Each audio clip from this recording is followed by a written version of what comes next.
Assalamualaikum warahmatullahi wabarakatuh. Nama saya Marsyadi Gita Nurhaliza dari kelas 11 Tata Boga 3 akan menjelaskan sedikit tentang materi P2M. Materi yang pertama adalah stok. Stok adalah cairan yang dihasilkan dari perebusan tulang, daging, unggas, ikan, sayur-sayuran, dan bahan penyedap rasa dan aroma.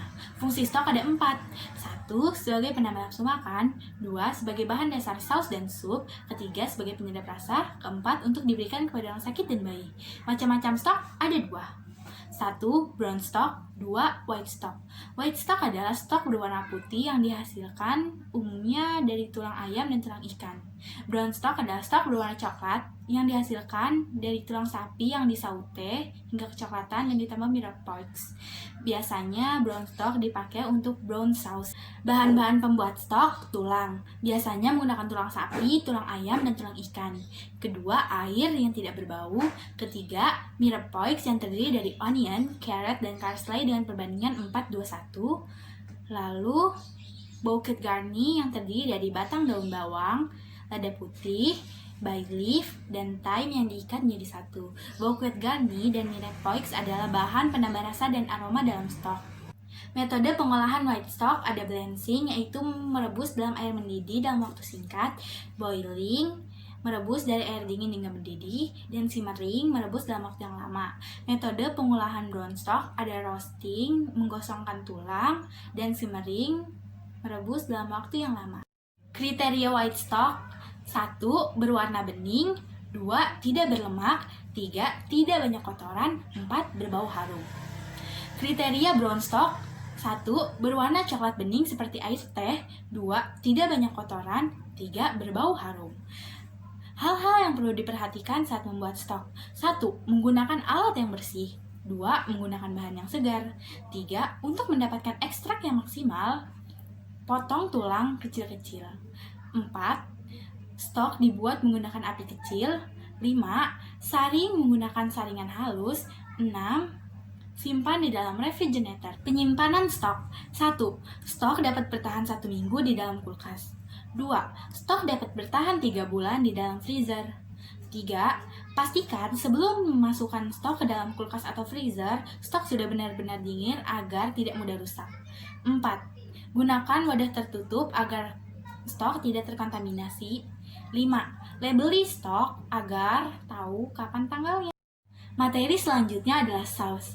Saus adalah cairan yang dikentalkan dengan bahan pengental hingga menjadi semi-liquid yang disajikan bersama daging, unggas, ikan, dan kue-kue kering.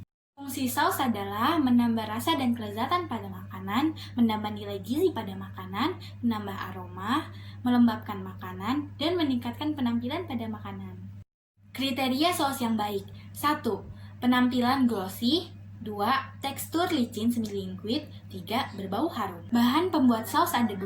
1. Bahan cair, yaitu bahan utama membuat saus. Terdiri dari white stock, brown stock, susu cair, tomat, dan soya oil. 2. Bahan pengental. Bahan pengental terdiri dari 3, yaitu rocks, lemak, dan campuran tepung. Rocks ada 4 macam: white rocks, blood rocks, peanut butter rocks, dan brown rocks. 2. Corn flour, yaitu maizena. 3. Egg yolk atau menggunakan kuning telur. Selanjutnya, mother of sauce. Mother of sauce terdiri dari 5, yaitu saus dasar putih, saus dasar coklat, saus dasar merah, saus dasar kuning, dan saus dasar minyak. Saus dasar putih yaitu bechamel, saus dasar coklat yaitu demi-glace sauce, saus dasar merah yaitu tomato sauce, saus dasar kuning yaitu Holland sauce, dan saus dasar minyak yaitu mayones. Cara menyimpan saus: 1. Saus bechamel dan saus demi-glace sauce disimpan di wadah tertutup, disimmering sebelum digunakan. Kedua, Holland sauce. Holland sauce disimpan di wadah tertutup bekukan, ditim sebelum digunakan. Ketiga, mayones disimpan di tempat tertutup dan ditaruh di kulkas. Materi selanjutnya adalah sup. Sup adalah makanan cair yang terbuat dari stok ayam, daging, ikan yang ditambah bumbu-bumbu, bahan-bahan pengaroma, dan isian. Sup biasanya berdiri sebagai main dish atau appetizer. Fungsi sup ada 3. 1. Sebagai pembangkit selera makan. 2. Menambah nilai gizi. 3. Penetral rasa pada lidah. Bahan-bahan pembuat sup. Bahan-bahan pembuat sup ada 4. 1. Bahan utama yaitu stock. Bisa menggunakan white stock atau brown stock. 2. Bahan isian nabati dan hewani. 3. Bahan pengental yaitu tepung, pure, susu, krim, dan telur. 4. Bahan pemberi rasa ada bouquet garni, marapoix, lada hitam, garam, dan sebagainya. Penyajian sup. Sup bisa disajikan panas maupun dingin. Sup panas bersuhu 70-80 derajat Celcius, sedangkan sup dingin 5-7 derajat Celcius. Penyajian sup berkisar berat 150-200 cc. Klasifikasi sup. Klasifikasi sup ada 2, yaitu clear soup, sup encer. 2. Thick soup, sup kental. Thin soup atau clear soup adalah sup jernih yang tidak ditambahkan bahan pengental. Jenisnya 1. Boneless plus broth adalah jenis sup yang paling sederhana. 2. Clear vegetable soup adalah clear soup yang ditambahkan satu bahan sayur maupun daging. 3. Konsom. Konsom adalah clear soup yang terbuat dari brown stock. Thick soup adalah sup yang dikentalkan menggunakan bahan pengental, biasanya menggunakan sayuran yang dihaluskan atau rocks, maizena, dan krim. Jenis-jenis thick soup ada 4. 1. Cream soup. 2. Biskuit. 3. Powder. 4. Puree. Materi selanjutnya adalah appetizer. Appetizer bisa disajikan panas maupun dingin. Appetizer panas contohnya sandwich, gelatin, dan ballotin. Sandwich adalah makanan yang terbuat dari roti yang diiris tipis ditambah irisan. Contoh appetizer dingin adalah salad. Materi selanjutnya adalah salad. Salad adalah makanan yang terbuat dari sayuran yang ditambahkan dressing. Fungsi salad bisa dibagi 3, yaitu salad sebagai appetizer untuk pembangkit selera makan. 2. Salad sebagai main dish untuk pendamping makanan. 3. Salad sebagai main dish itu untuk orang-orang vegetarian. Macam-macam salad berdasarkan jenisnya dibagi 3. Simple salad itu terbuat dari 2 bahan utama.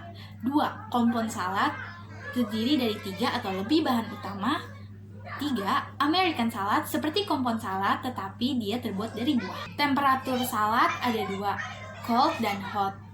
Cold 10-15 derajat dan hot 50-60 derajat Celcius. Komposisi salad. 1. Underliner atau alas, biasanya menggunakan sayuran hijau seperti serada atau lettuce. 2. Body atau bagian utama, biasanya digunakan untuk nama salad. 3. Saus atau dressing, biasanya menggunakan saus dasar minyak atau mayones. 4. Garnish atau hiasan untuk mempercantik salad. Selanjutnya adalah kanape.